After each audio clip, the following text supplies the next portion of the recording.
se eilen mä sieni paljon. 15 kiloa.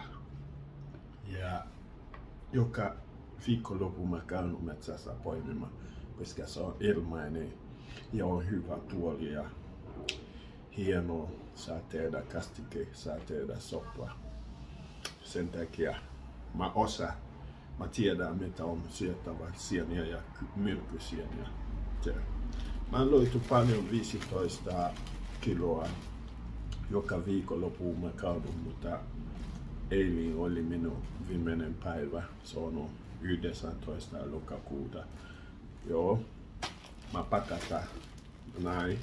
Se on helppo, jos se pakataan näin 2 kiloa ja lähetän pakasmissa. Se on hyvä se, jos tekee kastike, ei saa se vain ottaa yksi pussi, sitten tehdä mitä haluaa tehdä, kastike tai soppa. Joskus mä kuivata, joskus mä laitan pakasmiin. Minulla on extra pakasmi on täällä. Katso, mä saan paljon. Mä laitan näin. Näin se on hyvä. Se on helppo. Jos haluaa tehdä jotain, se on helppo ottaa yksi ja tehdä. No niin. Vielä jatkaa. Täällä on pakasmi. Se on extra ulkona. Sen takia päälle on täällä. Se on palvikelle. Katsotaan. Minulla on täysin. Nyt on täysin, koska kaikki on sieniä. Tämä on sopilvalvo. Tämä on kantarelli. Täällä on helppo täti. Ja musta torvasieni. Kaikki on. Se on hyvä. Maistuu hyvin. Joo. Aina täällä on parvikella. Se tulee kylmä sitten päälle tulee, mutta ei laita sisään se toimi. Ihana.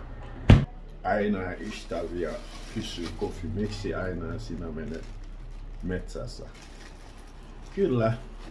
Mä tykkään luonto. Luonto on kaunis ja rauhallinen paikka.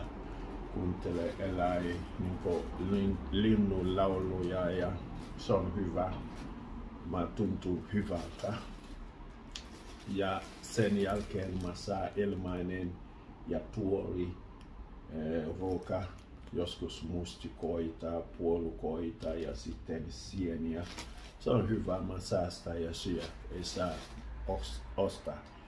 Ja tämä on tosi hyvä, koska Suomessa on hienoa saa mennä metsässä ja poimimaan. Yleensä se on asunto pitää ole 100 metriä. Sitten ei mene asun lähellä, mutta saa mene jonkun metsään ja poimimaan. Ei ole mitään ongelmaa, ei mitään. Se on ilmainen.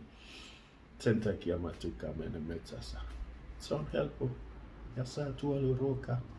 Ja syö. Ja saa energiaa, hieno energiaa. Miksi ei? Moi, mä oon Kofi. Terveys.